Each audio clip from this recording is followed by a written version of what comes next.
throwing on first down. Nicholson. And the Jags get to him as down he goes. The amount of sacks that they've absorbed in this game is absolutely extraordinary. Let's just face it. This offensive line, flat out, cannot handle this pass rush. It's been demonstrated time and time again.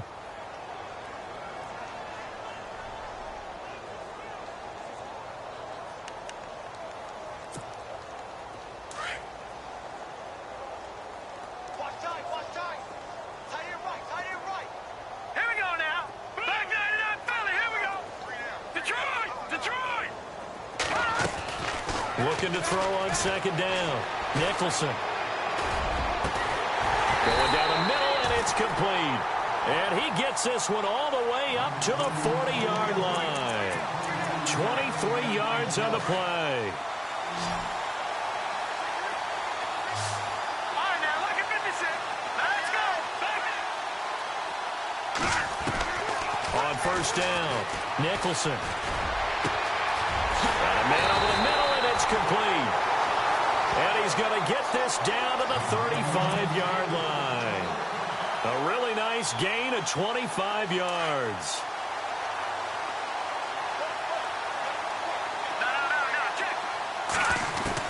On first and 10, Nicholson. And it pops free. The collision there jarred the ball loose and brings up second down.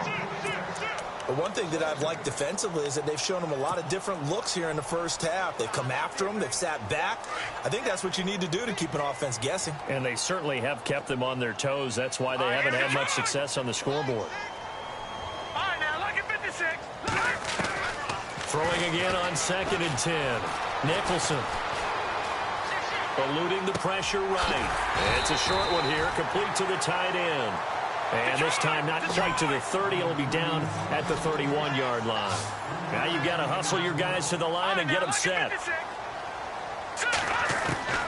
On third down, Nicholson. That's out to Hill, right side complete.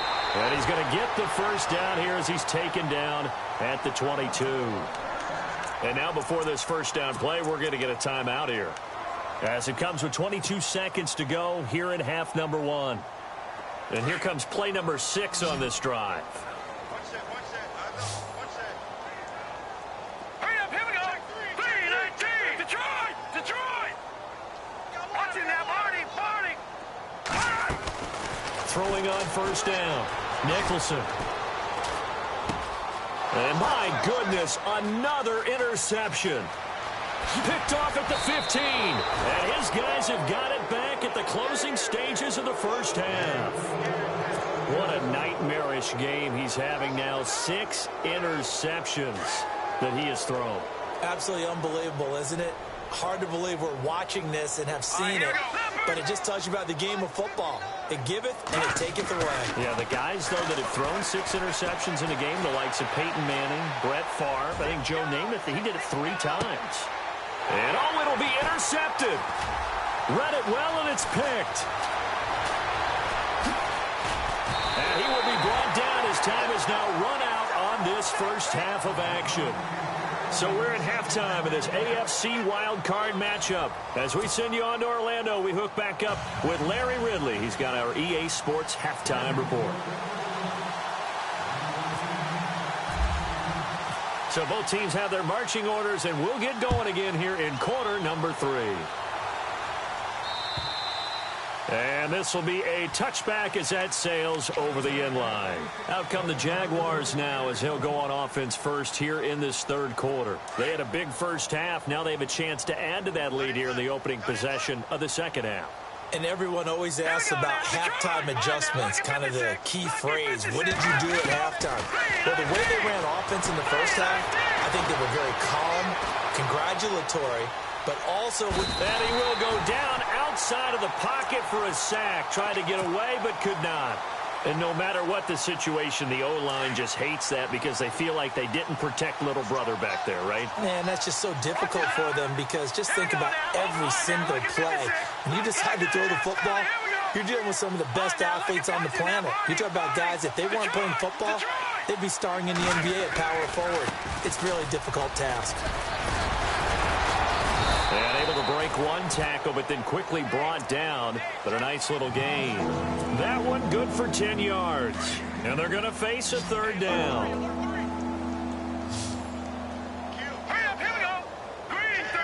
And no press coverage here. They are backing off in the secondary.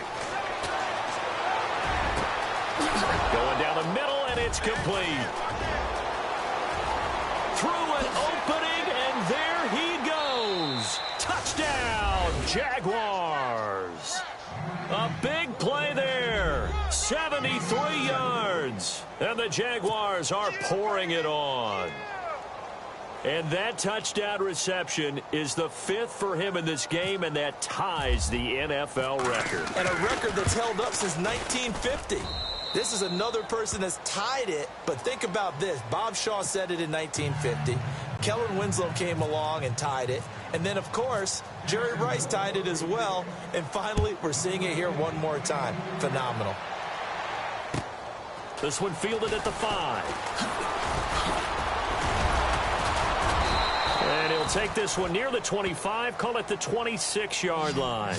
Now we take a glance at the offense as they work their way back out for their first possession of the second half. They're down in this game, a chance for the offense, though, to put something on the board, get some momentum here in half 2.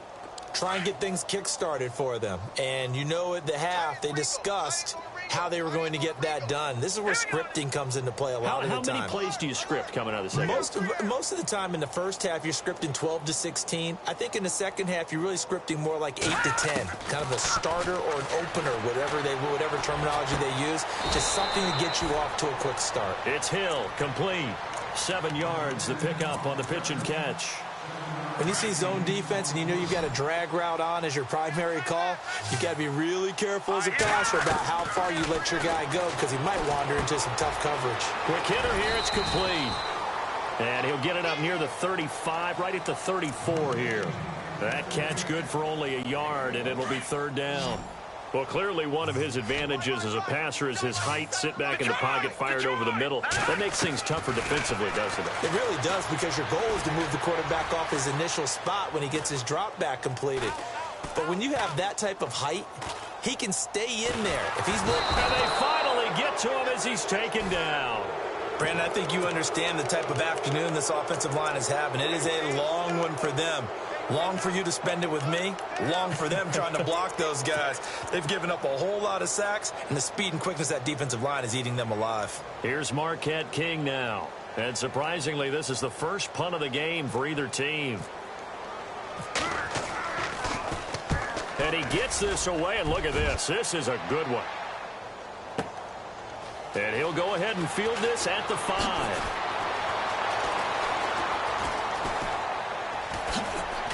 Oh, shifty. Whoa.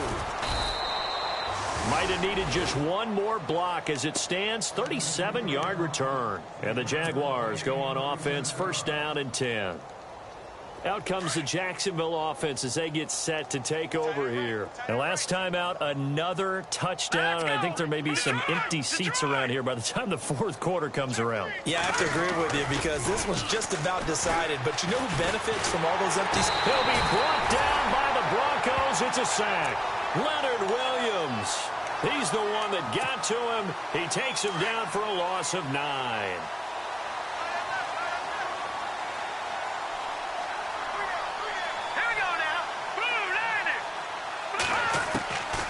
Now they'll throw here out of the gun. Escaping the pressure right. And Austin Seferian-Jenkins has it. They get 14 back, but it leads now to a third down. I like the design of that play, or shall I say the way it ended up. Quarterback ends up to the right side. You know, he gets outside of the pocket. How about the tight end staying in his sight line and getting to that same part of the field, and they find each other for the completion. They'll look to throw. Throwing left side, it's complete. And he gets it to the 34. Good enough for the first. First down, Jacksonville. The passing game looking sharp on this drive for the Jags. On first down, he'll drop to throw. Flush to his right. And that is caught on the right sideline, but out of bounds, says the line judge. The throw took him a little too far. It's second down. Well, the numbers have been good in the passing game and certainly a big reason why they have the lead. But now here, third quarter, maybe go to the run game a little more? Yeah, perhaps. I mean, after that incompletion, a little credit to the defense. He rifles one that's intercepted. Picked off by the all-pro corner, Josh Norman. Brandon, these cornerbacks had their hands full all afternoon long, but they finally get a measure of revenge as he gets himself in a nice spot. He's able to get two hands on the football and pick it off.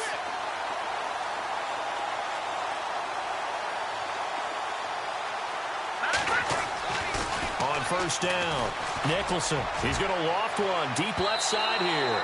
So they took a shot on first down but couldn't connect. One of the toughest things about playing defensive back is pattern reading, trying to figure out what they're doing. And on that one, they had the fly, just sending a guy downfield with the in route accompanying it, what people call a dagger route, trying to hit the guy underneath after the clear out. In this case, though, they're not able to get it done. Yeah, they said forget the underneath route. They went for the guy on the fly, but as you said, incomplete. When you're putting together a formula for winning defense, it's exactly what we're seeing in this game. Controlling the line of scrimmage, attacking, and changing everything so that now they're playing in the offense's backfield. They're playing an excellent game.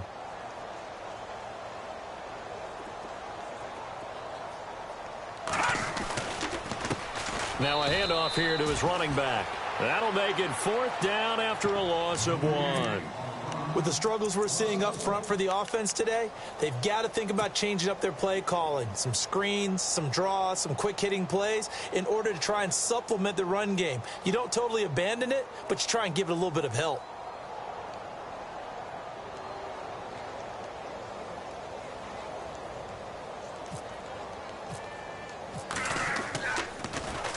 He steps into this one, and this is a rocket.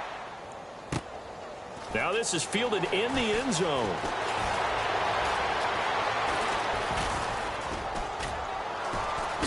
Avoids him at the 40. He had one man to beat. It takes a touchdown-saving tackle to bring him down. And the offense will take over with a new set of downs. They go back to the air here after the INT on the last drive. He's going to find his running back. It's complete.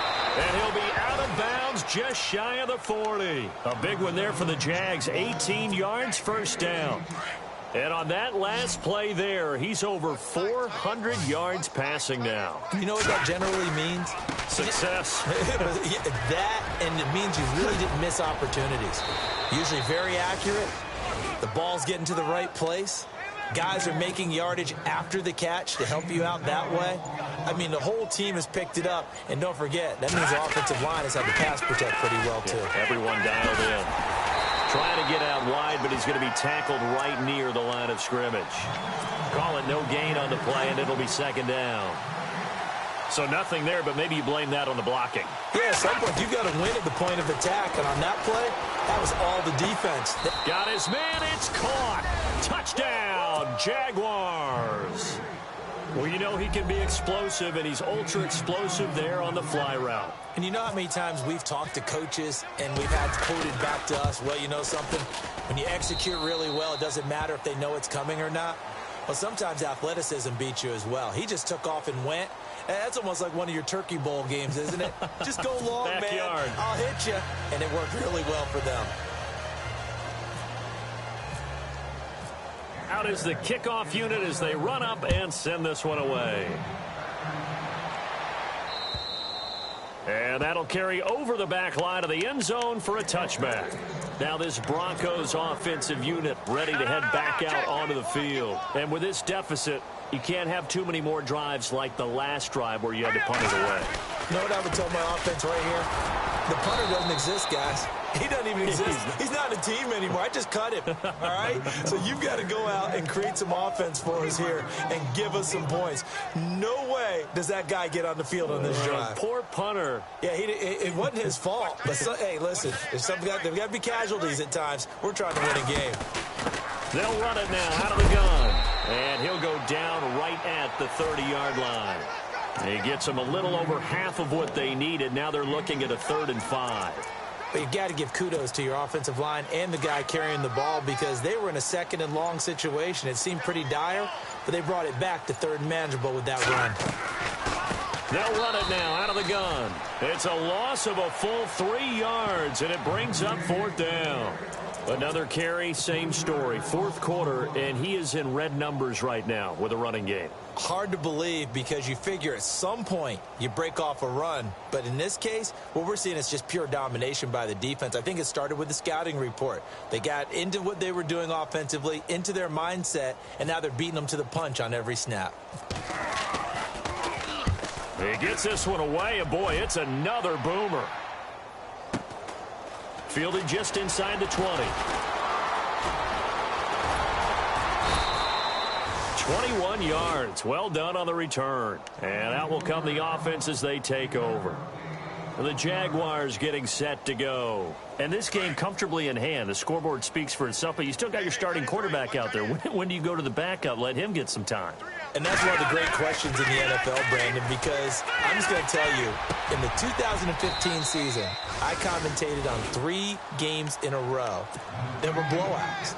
And in none of them did the starting quarterback ever come out of the game for the team that had a big lead. And in each instance, I asked the coaches later on, why didn't you do that? And they all looked at me and said, just don't really do that in the NFL. These guys play, and we just play them all the way through. Now, in certain situations, they will take them out, but for the most part, they're not as worried and concerned about getting them out of the game. And that's always puzzled me a little bit. Play clock winding down. They'll drop to throw. He's going to rifle one deep left side. And both guys were there, but it falls incomplete. 4th quarter, you've got the big lead. If you're coaching, Charles, you still taking shots like that downfield? I'd be a little more concerned with running some clock and making sure you're taking care of the lead, because you keep flinging it around, you throw a couple of picks, you can put yourself in jeopardy. They're going to look to throw. And a quick throw here, that's complete.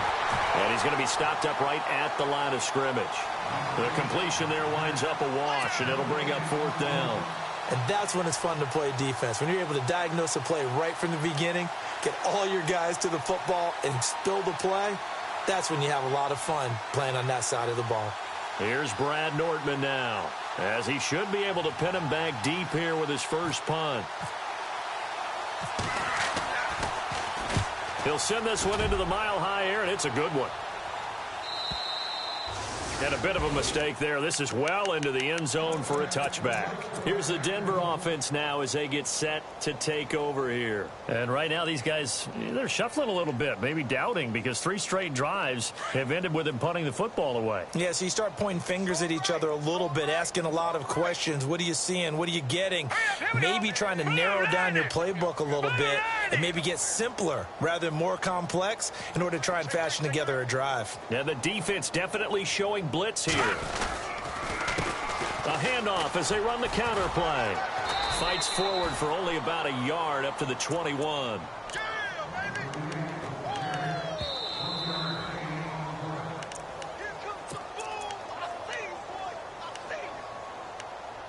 Time for a break. Back to finish it off on EA Sports after this.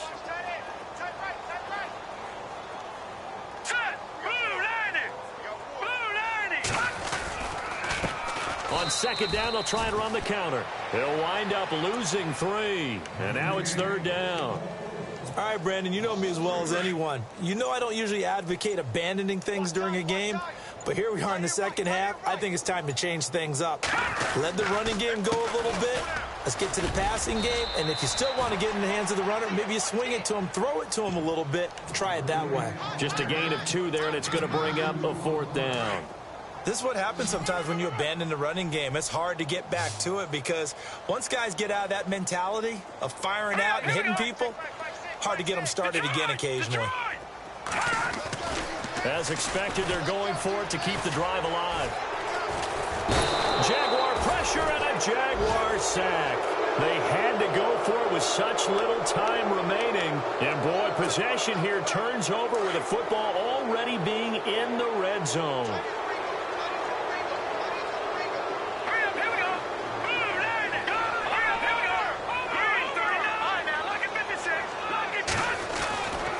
Looks like he'll throw here.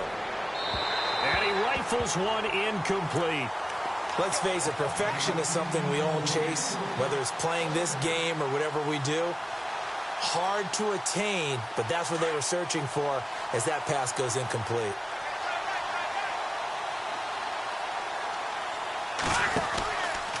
On second down, here's Fournette. And nothing doing. He's immediately taken down at the line of scrimmage. Calling no gain on the run there, and now they'll be looking at a third down. Looked like he was trying to bounce it outside, but no success. Yeah, sometimes you got to just figure out where you're going to go, and sometimes you just have to take it to another spot. In trying to get it outside, the defensive pursuit was there and just ran him down. The Jaguars on third down. They've been very good, 5 for 7 thus far. This is 3rd and 10. They'll set up to throw. Flushed out right. And this will be incomplete. 1 second left to go. Those throwing windows get a lot tighter near the end zone, don't they? And here's the thing. You already probably have 3 points in your hip pocket. You force a throw here and give up an interception, you come away with nothing. And especially tough in the middle third of the field where he threw that one. He'll look to throw. And it's incomplete. They're still throwing to the very end.